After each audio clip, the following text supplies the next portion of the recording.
En esta mañana, antes de entrar a nuestro estudio, quiero hacer una nota de aclaración en cuanto al tema de anoche.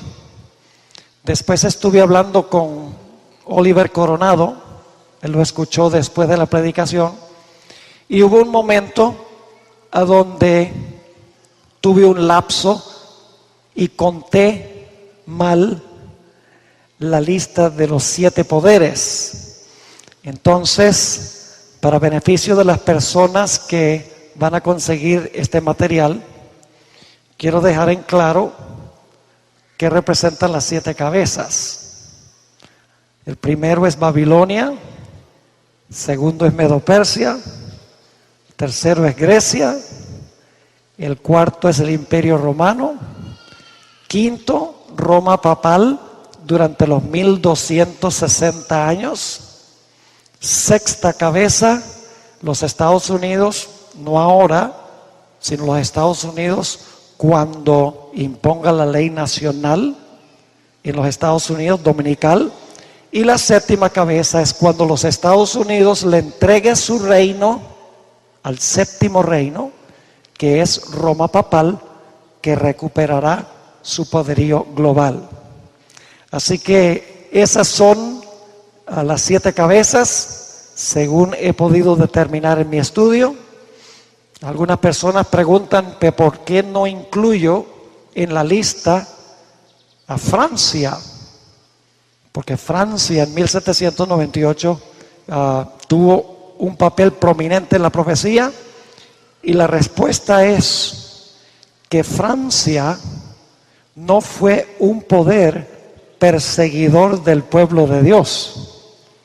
Francia no permitió que la ramera la controlara, sino más bien se levantó para darle la herida mortal a la ramera.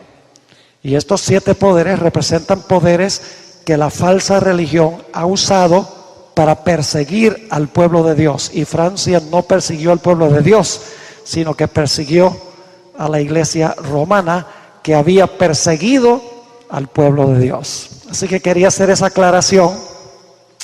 Y ahora sí vamos a inclinar nuestros rostros y vamos a pedir la bendición de nuestro Dios. Padre Celestial, esta semana ha sido de gran bendición. Me he deleitado en ver cómo ha crecido esta institución. Nunca los fundadores hubieran soñado que esta institución iba a alcanzar este tamaño, que no solamente incluye alumnos de Venezuela, sino de diferentes países.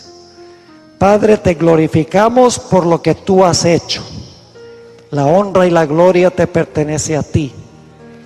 Y Padre, al abrir tu palabra en esta mañana, pedimos la presencia de tu Espíritu Santo. Padre, necesitamos tu ayuda para comprender tu palabra. Así que pedimos, Señor, que tu palabra no regrese a ti vacía. Y te damos gracias por escuchar nuestra oración, porque te lo pedimos en el nombre de Jesús. Amén. En el Antiguo Testamento hay muchas profecías mesiánicas, profecías que anunciaban la venida del Mesías. Estas profecías indicaban claramente el momento exacto en que iba a venir Jesús a este mundo. Es decir, que Jesús no vino ni un minuto temprano, ni un minuto tarde. Vino en el momento exacto en que Dios había delineado mucho tiempo antes. Por eso Gálatas 4 y el versículo 4 nos dice en palabras muy bien conocidas por nosotros: pero cuando vino el cumplimiento del tiempo, Dios envió a su Hijo, nacido de mujer y nacido bajo la ley. Dios tenía un momento cronológico exacto en su plan cuando debía venir a este mundo el Mesías. No vino ni un minuto tarde ni un minuto temprano. Elena White comenta sobre este versículo en El deseado de todas las gentes, página 23. Dice en palabras impresionantes lo siguiente: la venida del Salvador había sido predicha en el Edén, cuando Adán y Eva oyeron por primera vez la promesa. Esperaban que se cumpliese pronto. Dieron gozosamente la bienvenida a su primogénito, esperando que fuese el libertador. Pero el cumplimiento de la promesa tardó. Los que la recibieron primero murieron sin verlo. Desde los días de Enoc, la promesa fue repetida por medio de los patriarcas y los profetas, manteniendo viva la esperanza de su aparición. Y sin embargo, no había venido. La profecía de Daniel revelaba el tiempo de su advenimiento, pero no todos interpretaban correctamente el pasaje. Transcurrió un siglo tras otro y las voces de los profetas cesaron. La mano del opresor pesaba sobre Israel y muchos estaban listos para exclamar: se han prolongado los días y fracasa toda visión. Y luego dice lo siguiente: pero como las estrellas en la vasta órbita de su derrotadero señalado, los propósitos de Dios no conocen premura ni demora. Cada evento de la vida de Jesús fue planificado antes de que Él viniera en los siglos de la eternidad.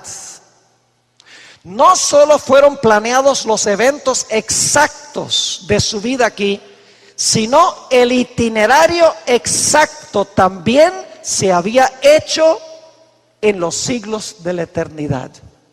Se había determinado a dónde iba a estar, qué iba a decir y cuándo iba a estar y cuándo lo iba a decir. Y Jesús en esta tierra sencillamente tenía que seguir los planes que le revelaba cada día su Padre.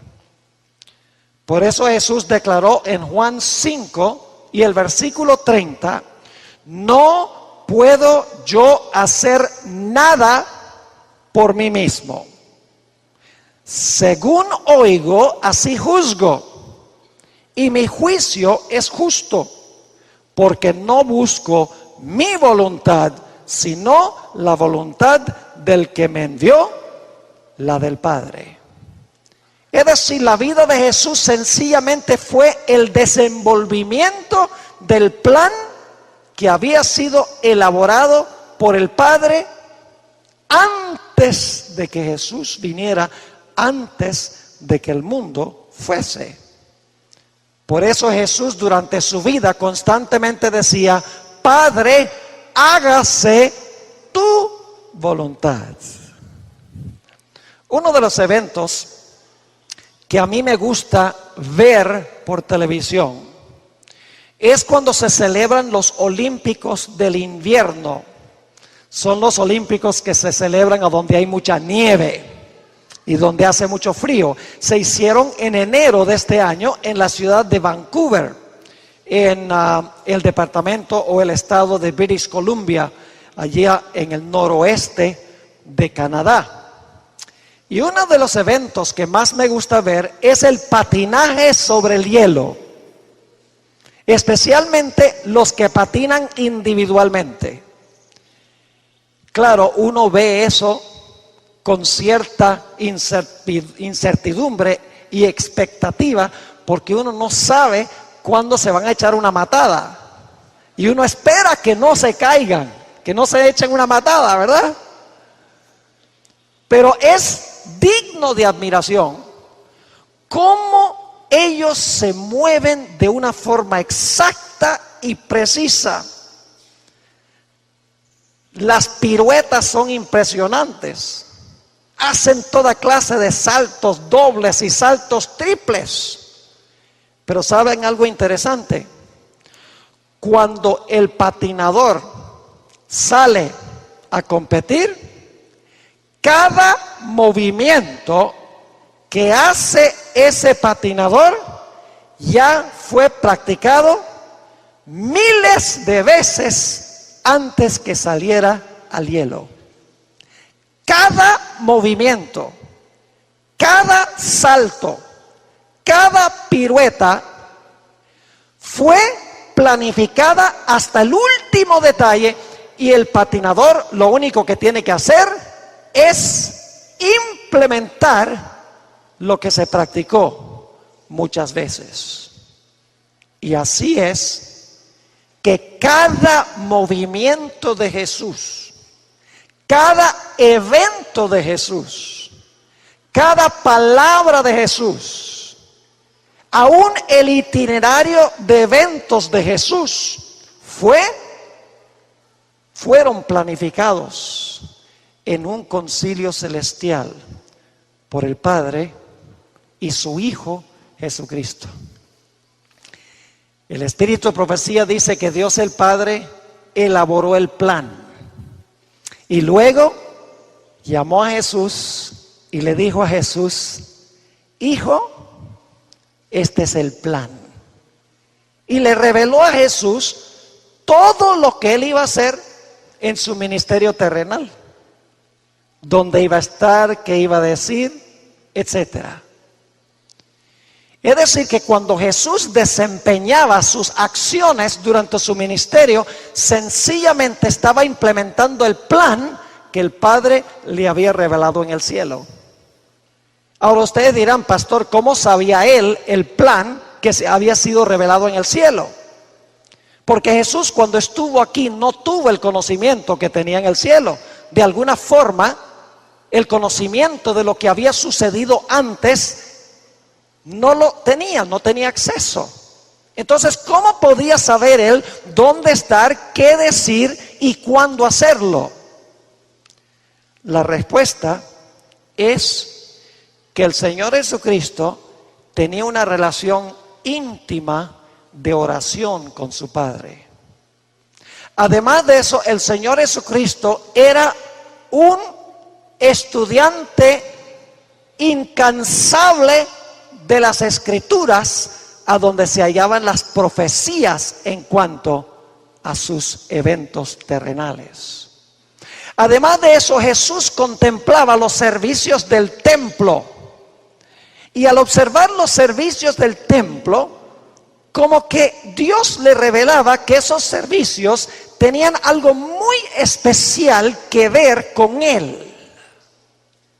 Y además de eso, el Señor Jesucristo estaba en comunión constante con la naturaleza. Y cada día, a través de la oración, a través del estudio de las Escrituras, a través del estudio de los servicios religiosos de Israel, primordialmente en el templo, y a través de su comunión con la naturaleza, el Padre le revelaba a Jesús el plan que se había hecho en la eternidad. Un ejemplo de estos es el caso del hombre que nació ciego. La historia se halla en Juan el capítulo 9. Encontramos allí que los discípulos le preguntaron a Jesús: ¿quién pecó, este o sus padres, para que naciese ciego. Queremos saber por qué este hombre nació ciego. Y en la respuesta que da Jesús, da la impresión de que ese hombre nació cuando nació, porque era menester que Jesús se encontrara con él para glorificar a Dios. Dice en Juan 9 y el versículo 4, Jesús respondió: no es que éste pecó ni sus padres, sino para que las obras de Dios se manifiesten en él. Varias veces durante su ministerio vemos claramente que Jesús tenía un calendario que seguir. Por ejemplo, en Juan 2 y el versículo 4, cuando Jesús convirtió el agua en vino en las bodas de Caná, y su madre vino y dijo: hijo, no hay vino, ¿qué vamos a hacer? Dice allí en Juan 2 y el versículo 4, Jesús le dijo: ¿qué tienes conmigo, mujer? Aún no ha venido mi hora. Más adelante en el Evangelio según San Juan, en el capítulo 7, los hermanos de Jesús procuraron presionar a Jesús para que fuera a la fiesta de tabernáculos. Y Jesús se mostró renuente a ir públicamente. Luego después fue, pero secretamente.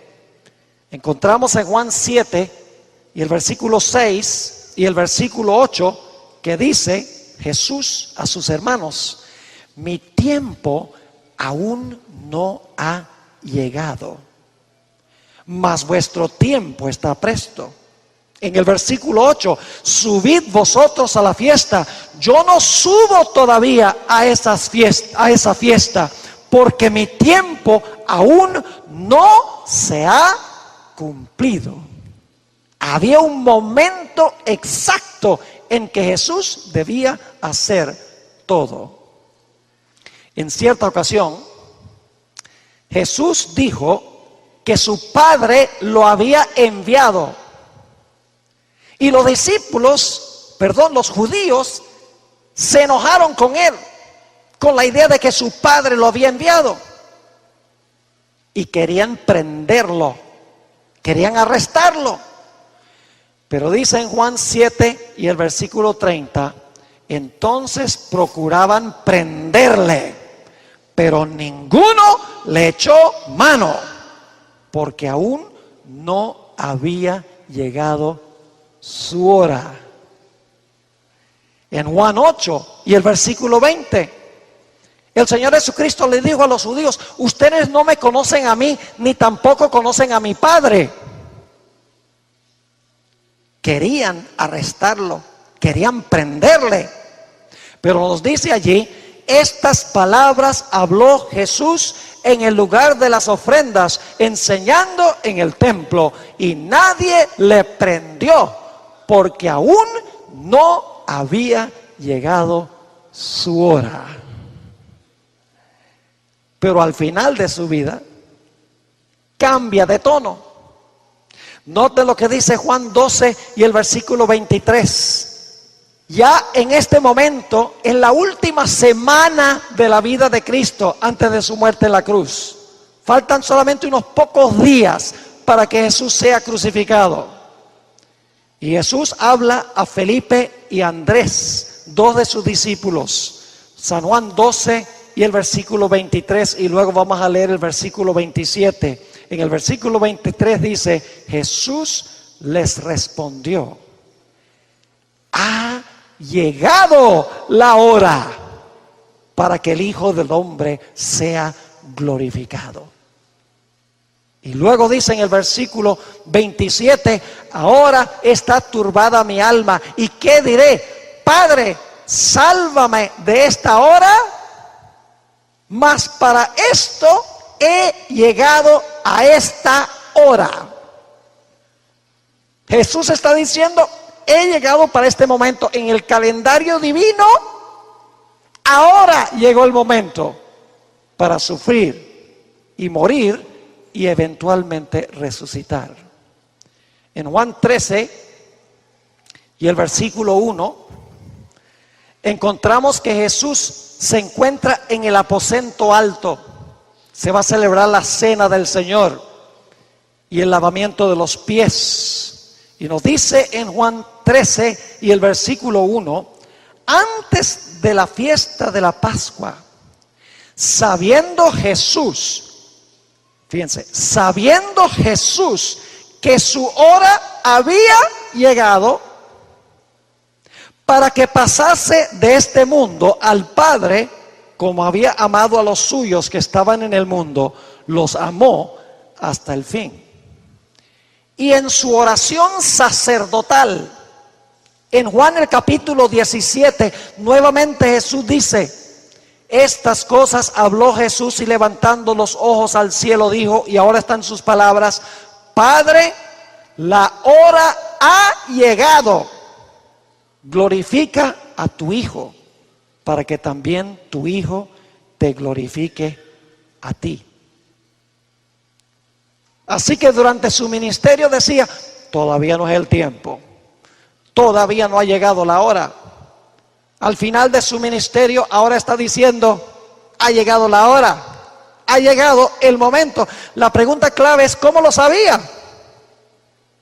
Escuchen esta cita del Ministerio de Curación, página 380, una cita extraordinaria. Dice la sierva del Señor, Cristo en su vida terrenal no se trazó planes personales. Es decir, Jesús no dijo, cuando terminó el día, bueno, vamos a hacer el itinerario de mañana. A ver, ¿dónde es que voy a ir mañana? ¿A dónde voy a estar? ¿Y qué es lo que voy a decir mañana? Voy a preparar mi sermón. No. Dice, Cristo en su vida terrenal no se trazó planes personales. Escuchen, aceptó los planes de Dios para él. Y día tras día el Padre se los revelaba. ¡Qué barbaridad! En el deseo de todas las gentes, la hermana White amplía esto. En la página 121 del deseo de todas las gentes, página 121, la hermana White está explicando la expresión, no ha venido mi hora, que usó Jesús. Y fíjense lo que dice, las palabras, aún no ha venido mi hora, indican, escuchen, las palabras aún no ha venido mi hora indican que todo acto, ¿cuántos actos? Todo acto de la vida terrenal de Cristo se realizaba en cumplimiento del plan trazado desde la eternidad. Antes de venir a la tierra, escuchen esto, antes de venir a la tierra, el plan estuvo delante de él perfecto en todos sus detalles. Y el padre lo llamó y le dijo, hijo, ven, vamos a repasar el plan. Y le repasó toda la vida aquí. Y le dijo al hijo, ¿cómo te parece el plan? Oh, magnífico, padre. Yo voy, no hay ningún problema. Y el padre le dice, pero cuando vayas y estés allá, tú no vas a tener el conocimiento del plan. Cada día yo te voy a revelar el plan. Y tú vas a escoger si lo sigues o no. El hecho de que se hizo un plan no significa que Jesús necesariamente lo iba a implementar. Él no tenía el conocimiento. Él podría haber dicho que no.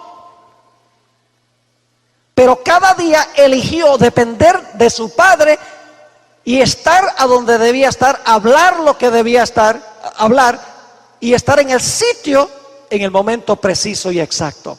Sigue diciendo la sierva de Dios, antes de venir a la tierra, el plan estuvo delante de él, perfecto en todos sus detalles. Ahora escuchen, Pero mientras andaba entre los hombres, era guiado paso a paso por la voluntad del Padre. En el momento señalado, no vacilaba en obrar.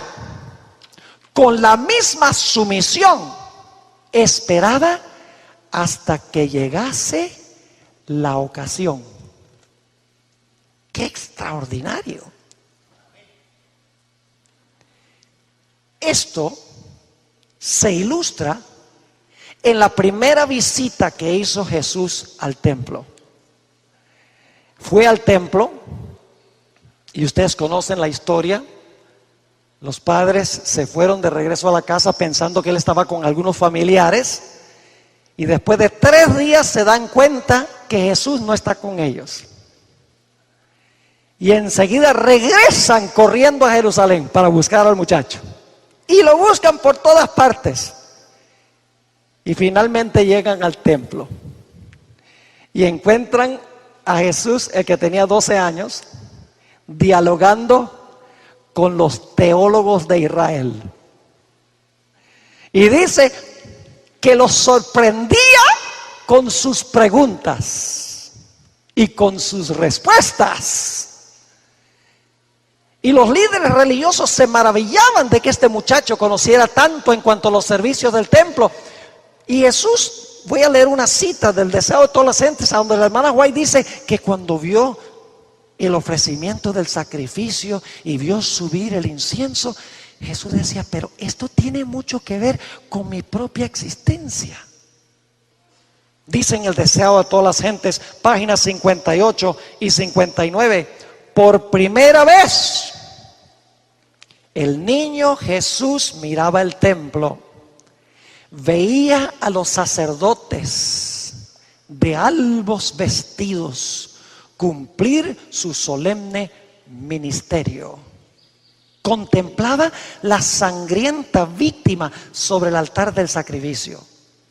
Juntamente con los adoradores se inclinaba en oración, mientras que la nube de incienso ascendía delante de Dios. Presenciaba los impresionantes ritos del servicio pascual.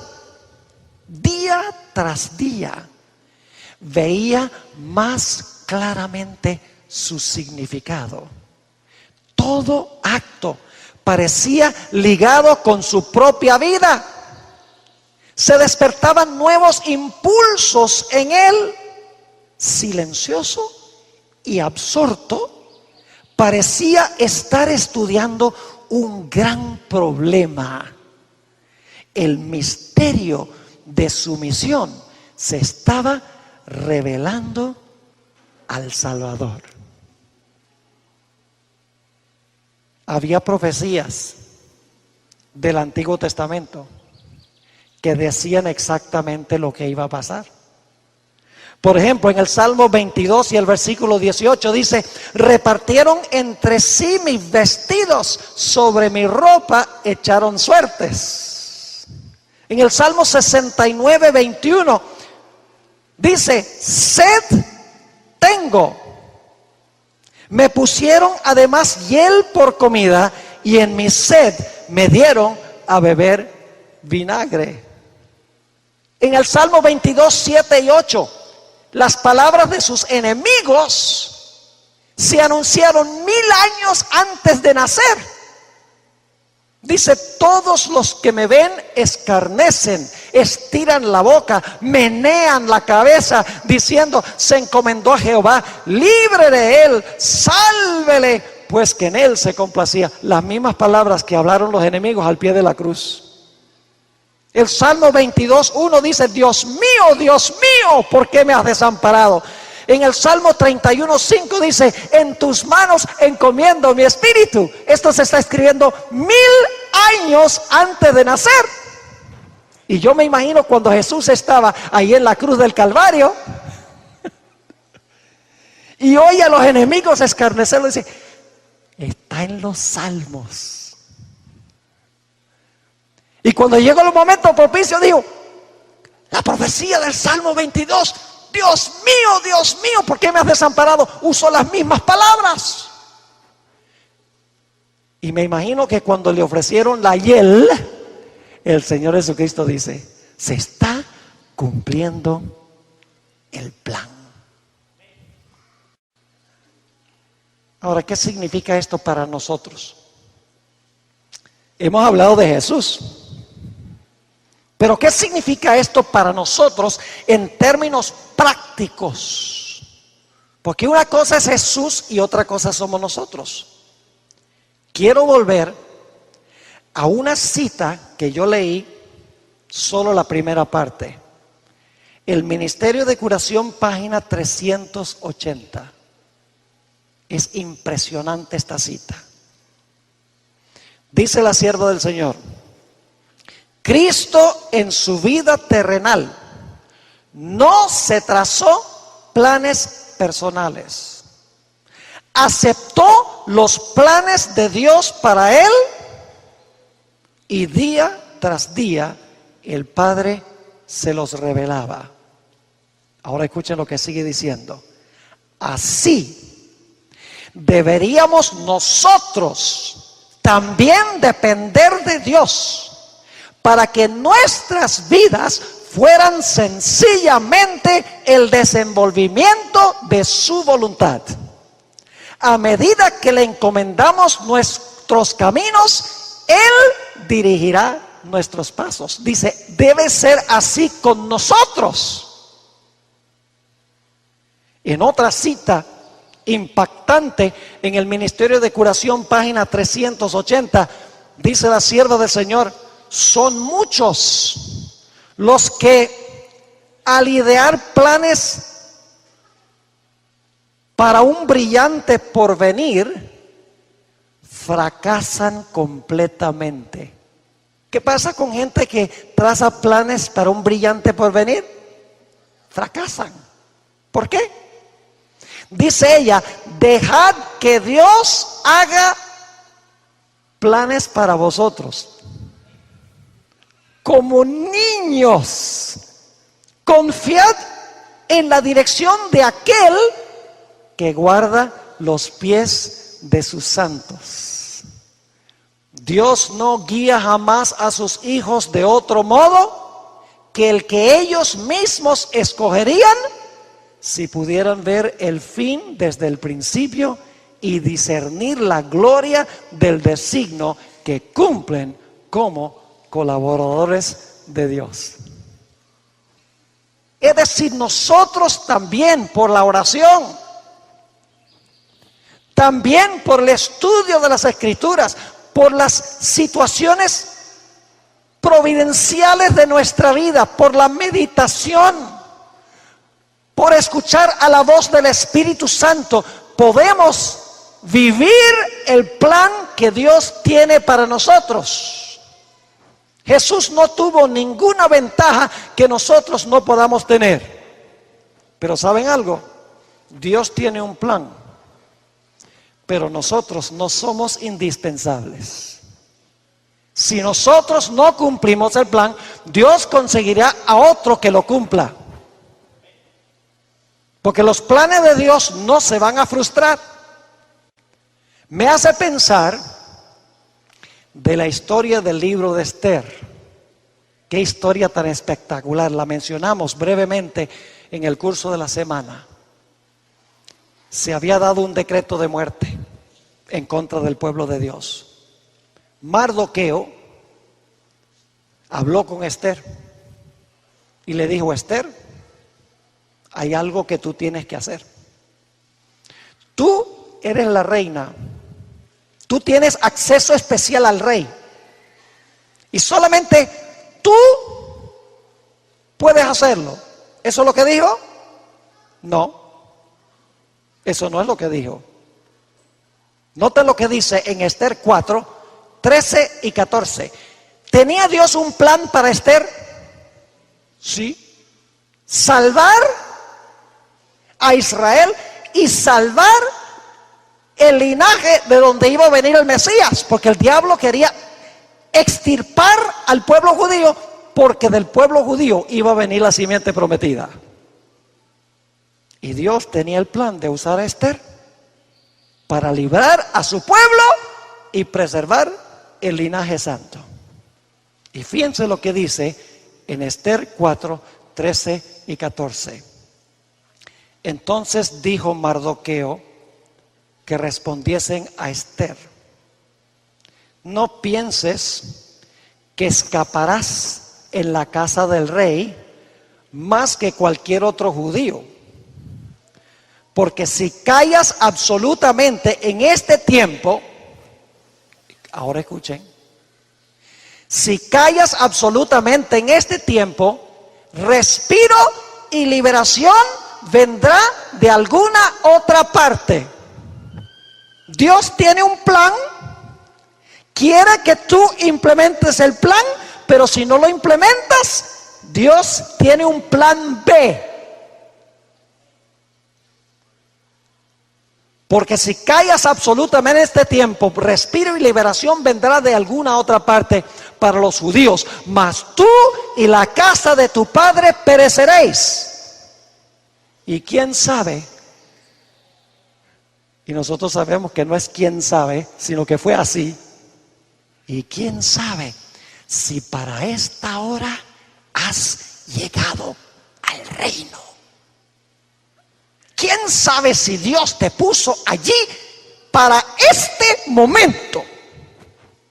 ¿Tenía Dios un plan? Claro que sí. ¿Discernió el plan Esther? Dijo, sí, Dios tiene un plan para esta hora y yo sencillamente voy a cooperar con Dios y vamos juntos a implementar el plan. Estaba escuchando la voz de Dios. Y como resultado fue librado el pueblo judío y se preservó la simiente santa. Me hace pensar también de la historia de José. Esa es una de mis historias favoritas en la Biblia, la historia de José. José tuvo sueños cuando estaba jovencito en casa. Y ustedes saben cuáles eran esos sueños, ¿verdad? El sueño del sol, la luna y las estrellas. ¿Y qué pasaba? Se inclinaban a él. Y también el sueño de las espigas, que significaba lo mismo. Y sus hermanos le decían furiosos: ¿acaso tú vas a reinar sobre nosotros? Y se enojaban con él. Esos sueños se inculcaron en la mente de José y José dijo: Dios tiene un plan. Pero las circunstancias parecían contrariar el plan. Ahora escuchen bien.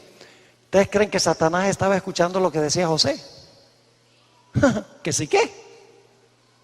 El diablo está diciendo que va a reinar sobre sus hermanos. Ahora yo voy a obrar para contrariar los sueños.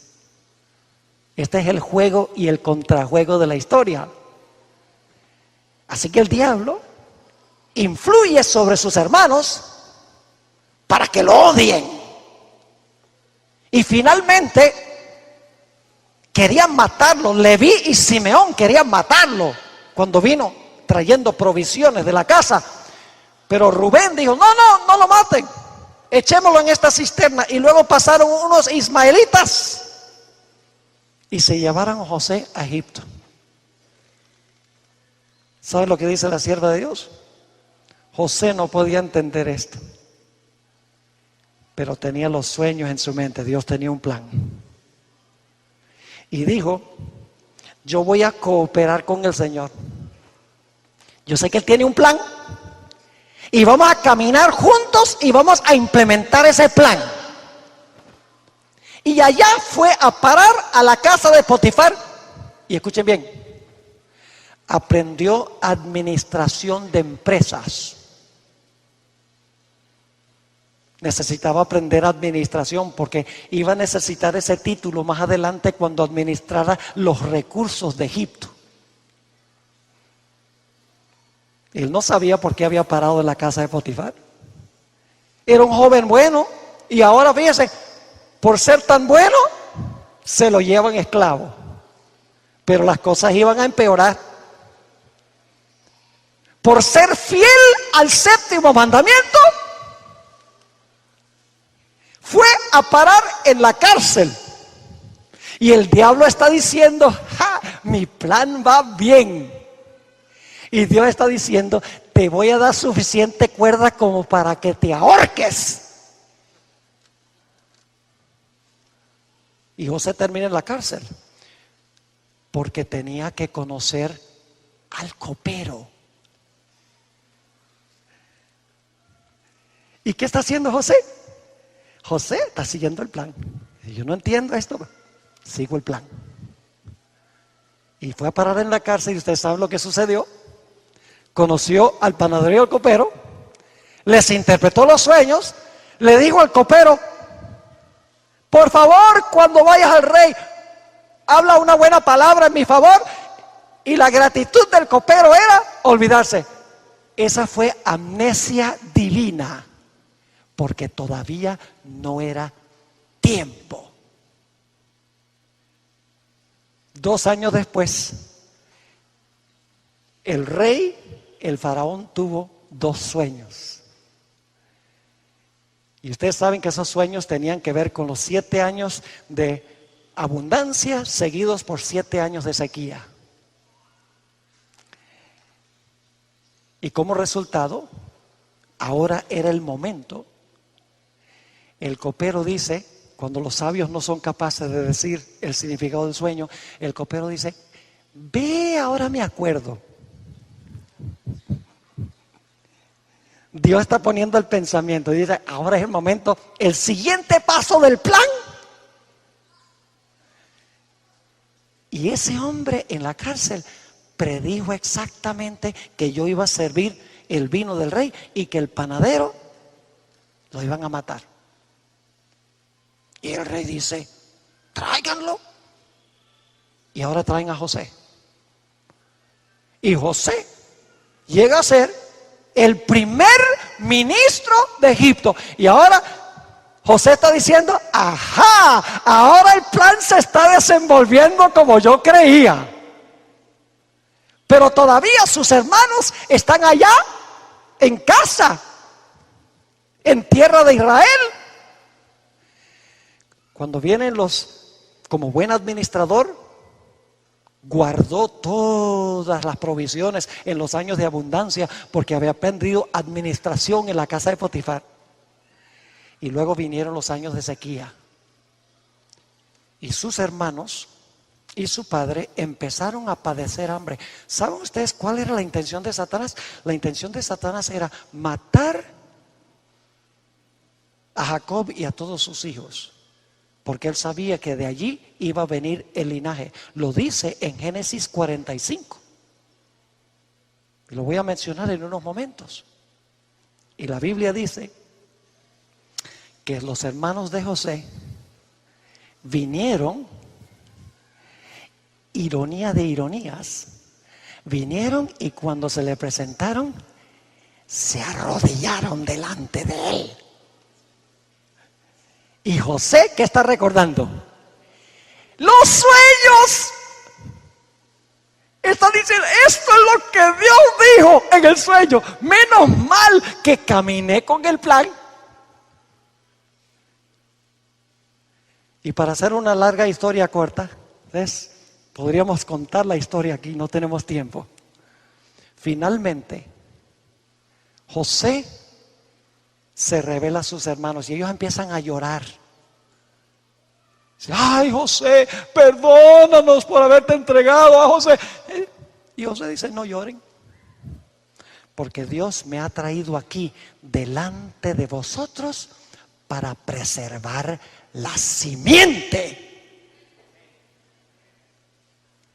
Esther y José caminaron en el plan de Dios porque estaban en comunión con Dios a través de la providencia, la observación de la providencia con una percepción del Espíritu Santo. a través de la contemplación de la naturaleza, las circunstancias de la vida, a través de la oración. ¿Tenía José algo que no podemos tener nosotros?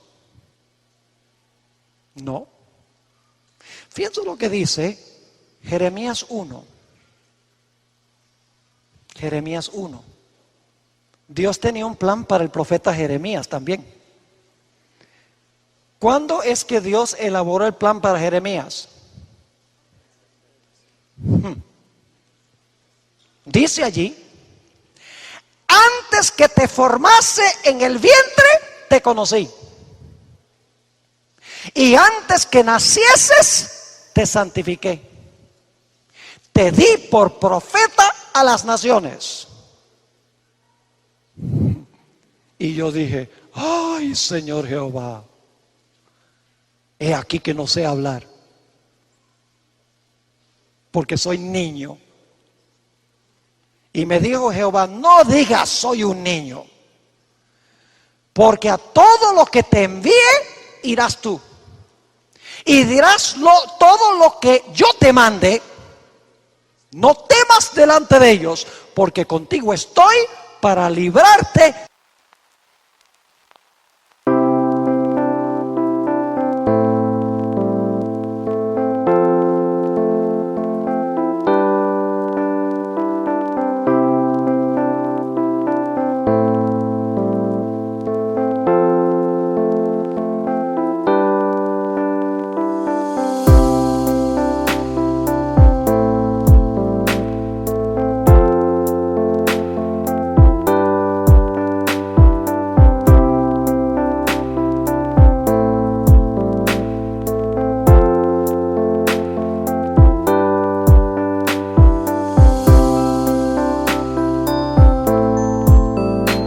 Dice Jehová, y extendió Jehová su mano y tocó mi boca, y me dijo Jehová: he aquí, he puesto mis palabras en tu boca.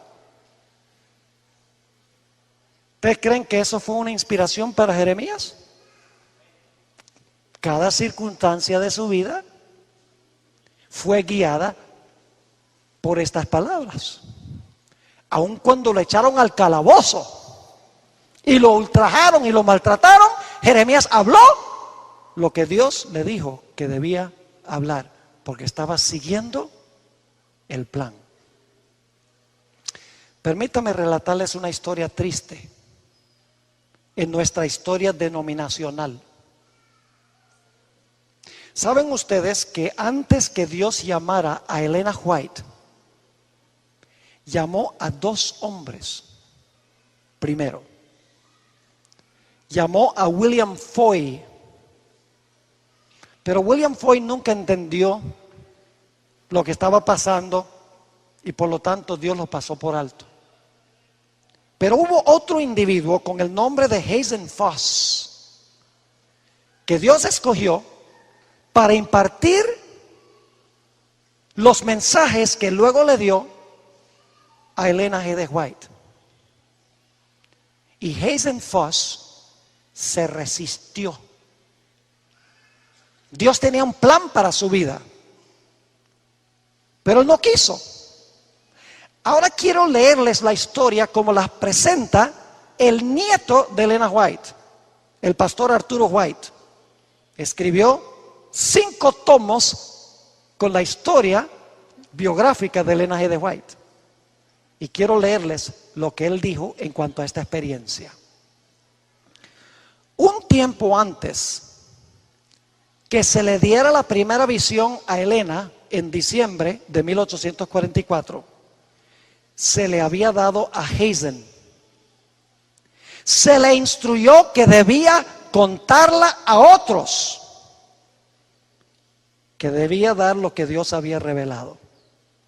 Pero él sintió que había estado chasqueado y engañado en 1844. También sabía que cualquiera que profesaba tener una visión era objeto de escarnio y burla, de modo que rehusó obedecer. La influencia del Espíritu de Dios nuevamente se le acercó Y el Señor le dio otra vez la visión. Y le dijo que si rehusaba impartir el mensaje celestial al pueblo, el Señor le daría el mensaje a otro, colocándolas así su espíritu sobre la más débil de los débiles. Pero Hazen aún sentía que no podía sobrellevar la carga y el reproche que vendría como resultado de presentar la visión de Dios al pueblo. Le dijo al Señor que no estaba dispuesto de cumplir la misión. En ese momento, sigue diciendo el nieto de Elena White, en ese momento sintió una sensación muy extraña y una voz que le dijo: has contristado al Espíritu de Dios. Esto asustó a Hazen. Horrorizado por su testarudez y su rebelión, le dijo al Señor que ahora estaba dispuesto a relatar la visión. Convocó una reunión de adventistas con este fin. Cuando el pueblo se reunió, contó su experiencia y entonces procuró relatar lo que Dios le había mostrado, pero no lo podía recordar. Aunque se concentró al máximo, no pudo recordar ni una sola palabra. Clamó con angustia intensa: se me ha ido, no puedo decir nada y el Espíritu del Señor me ha abandonado. Los que estaban presentes dijeron que esa reunión fue la más terrible de su vida. Ahora viene la parte interesante. Hazen habló con Elena White una mañana en febrero de 1845, 3 meses después que Elena White recibiera su primera visión. Le dijo que aunque no había entrado a la capilla a donde ella había hablado la noche anterior, sí se había quedado afuera de la puerta y había escuchado cada palabra que ella habló. Le declaró que Dios le había mostrado a ella lo que primero le había mostrado a él. Dijo él, esto es lo que le dijo a la hermana White: pero yo fui orgulloso, no pude recuperarme del chasco, murmuré contra Dios y anhelaba morir. Entonces sentí una extraña sensación y luego le dijo: de ahora en adelante seré como un muerto a las cosas espirituales. Yo creo que Dios me ha quitado las visiones y te las ha dado a ti. No rehúses obedecer a Dios, pues será a riesgo de tu propia alma. Yo soy un hombre perdido. Tú has sido escogida por Dios. Sé fiel en hacer la obra y la corona que yo podría haber tenido la recibirás tú. Dios tenía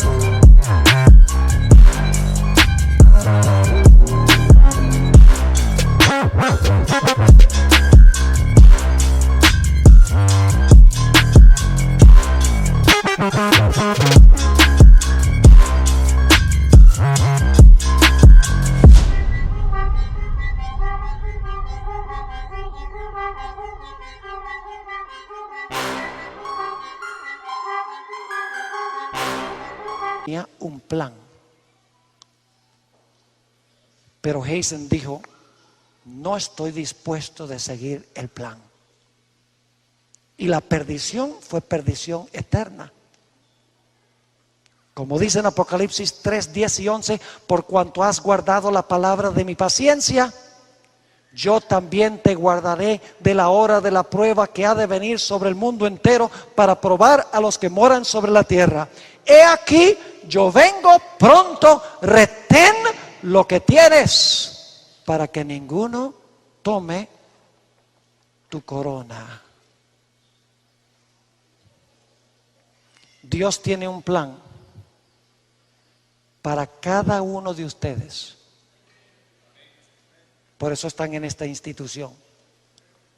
Pero únicamente conocerán ese plan si tienen una vida de oración intensa. Solamente conocerán ese plan si estudian a cabalidad con oración y con un corazón abierto la palabra de Dios. Solamente conocerán ese plan si están dispuestos de pasar tiempo en medio de la naturaleza con el Dios de la naturaleza.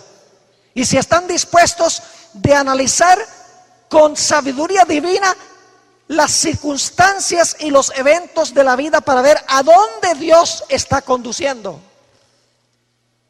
Solo de esa manera vamos a implementar el plan que Dios tiene para nosotros. La pregunta clave es, ¿vamos nosotros a seguir el plan? Fíjense que hace muchos años, en 1968, yo me gradué de secundaria. Siempre me han gustado los deportes. Me gusta el softball, el básquetbol. Jugaba mucho en estas canchas aquí, cuando estuve aquí varios meses. Yo tenía planes en mi graduación en mayo de quedarme aquí hasta septiembre y luego entonces regresar a los Estados Unidos, a la Universidad de Andrews, para estudiar educación física, porque eso era lo mío.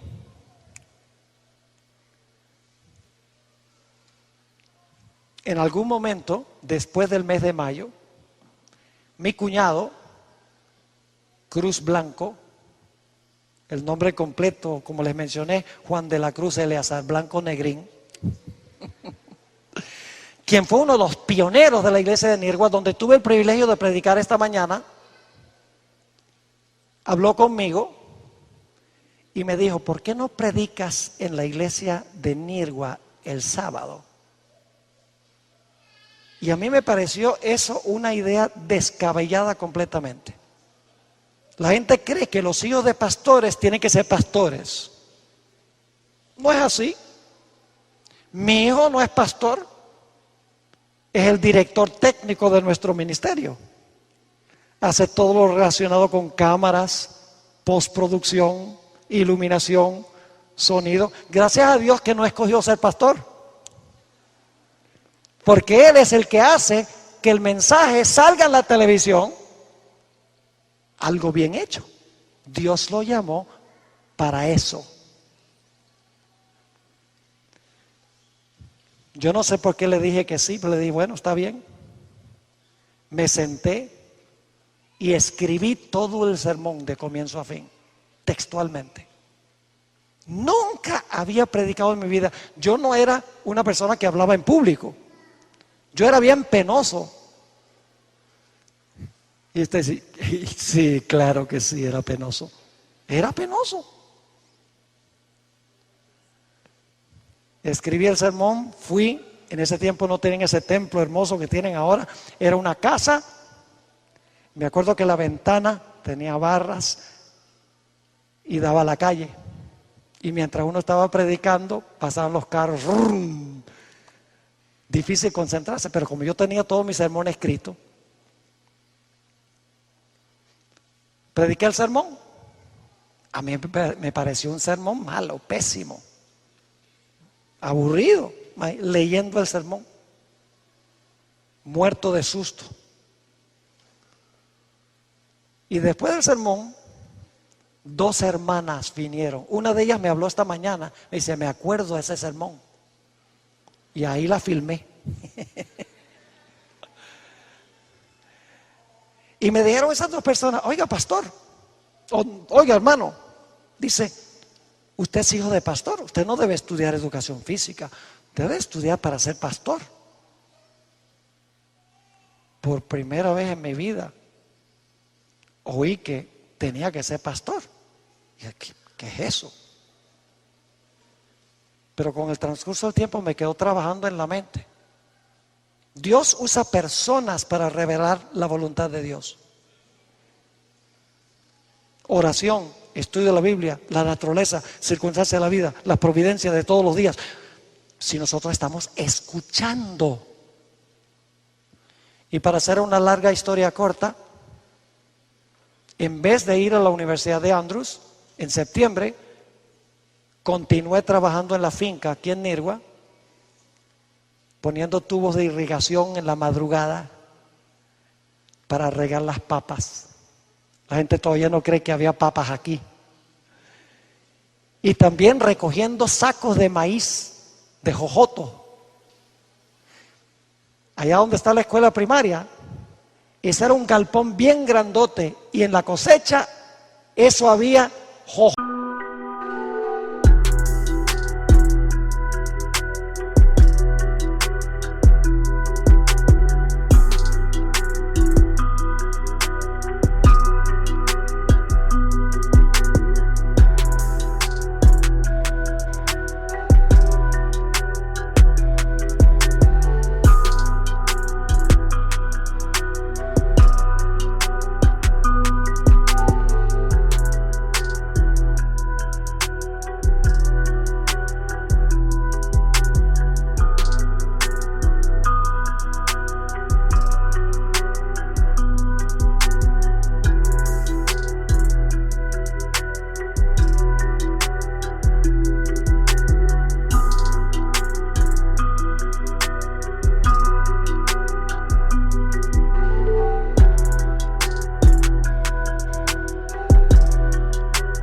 Jotos hasta el techo, que no cabía ni uno más. Y me quedé hasta el mes de enero, cuando fui a estudiar teología en Colombia. Y al mirar hacia atrás, yo digo, cuán grande es el Señor. Yo hubiera sido un profesor de educación física mediocre, porque había montones, y hubiera desperdiciado el don para el cual Dios me llamó para este tiempo. Y hoy por hoy yo no tengo ninguna duda de que Dios desde ese tiempo estuvo guiando mi vida, y aún antes de eso yo podría predicarles otro sermón sobre las providencias de Dios en mi vida, preparándome para esta hora. Por ejemplo, ¿por qué mi padre aceptó un llamado para venir a trabajar a Latinoamérica? Estaba muy cómodo allá en los Estados Unidos. ¿Para qué? Yo estoy convencido que una de las razones era para que se estableciera esta institución.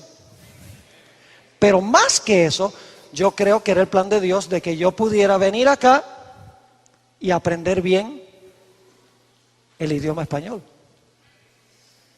Porque mi ministerio es doblemente efectivo, porque puedo predicar en inglés e igual en español. Y alcanzar no solamente el mundo de los gringos, sino también el mundo de los hispanos. Se ha ampliado el ministerio de una forma extraordinaria. He visto cómo Dios ha guiado paso a paso mi vida. No significa que siempre he seguido el plan. A veces ha habido desvíos. Pero Dios siempre tiene su forma de traernos del desvío otra vez al camino. Y yo quiero preguntar en esta mañana, apreciados jóvenes y hermanos, ¿quieren ustedes escuchar la voz de Dios? ¿Quieren ustedes que Dios dirija sus vidas para que ustedes sencillamente desenvuelvan en su vida el plan de Dios? Si eso es lo que ustedes quieren, en la profundidad de su ser y su corazón. Quiero que se pongan de pie porque yo quiero tener una oración de consagración. Escuchen, hermanos y hermanas, apreciados jóvenes, no es solamente tomar una decisión, sino que tenemos ahora que dedicar tiempo a estudiar, tiempo a orar. Tenemos que dedicar tiempo para meditar y reflexionar y permitir que los consejos de la gente nos impacten si son buenos consejos. Es decir, tenemos que escuchar la voz de Dios. Dios ha llamado a esta institución con un propósito muy especial. Esta institución no está solamente para preparar profesionales. Si esta institución es para preparar profesionales, hay muchas otras universidades que lo pueden hacer. Y tienen más recursos, materiales, edificios, equipo electrónico que lo que tienen ustedes aquí. Pero esta institución tiene lo que no tiene ninguna de esas. Y es un programa espiritual para preparar misioneros que escuchen el plan de Dios y que salgan a prender el mundo con el evangelio para la terminación de la obra de Jesús en esta tierra. Hemos estado aquí en este mundo demasiado tiempo. Es tiempo de irnos a nuestra casa. No nuestra casa de aquí, nuestra casa en el cielo. Yo no sé de ustedes, pero yo estoy cansado de vivir en este mundo, de pecado, de mal. Jóvenes, hermanos, cumplamos nuestra misión. Llevemos el mensaje al mundo. Recobremos ese amor por las almas que nos impulsa, que nos constriñe a alcanzar a cada persona que necesita desesperadamente al Señor Jesús. Yo voy a estar orando por esta institución, por su personal docente, por el rector, por el administrador, por todas las personas que están involucradas, por los alumnos, por los hermanos de la comunidad. Yo sé que estos son tiempos de grandes desafíos, pero también sé que esta institución le pertenece a Dios. Y Dios tiene un plan, y el plan de Dios va a prevalecer. Oremos. Nuestro Padre, te damos gracias porque tú tienes un plan exacto, el mejor plan para nuestra vida. A veces no parece así, porque pasamos por tribulaciones y tentaciones y dificultades y pensamos que ese no es tu plan, pero es que tú estás perfilándonos para cosas grandes. Padre, te doy gracias por esta institución, te doy gracias por el privilegio de participar en esta semana de oración. Te ruego, Padre, que tú pongas tus ángeles guardianes alrededor de esta universidad. Que tú la escudes con tu poder, que la protejas. Y te ruego, Señor, que tú estés con los maestros y con los alumnos, que cada día puedan captar la visión por la cual este colegio fue establecido. Gracias, Padre, por haber estado con nosotros durante el transcurso de esta semana. Y gracias por escuchar nuestra oración, porque te lo pedimos en el precioso nombre de Jesús. Amén.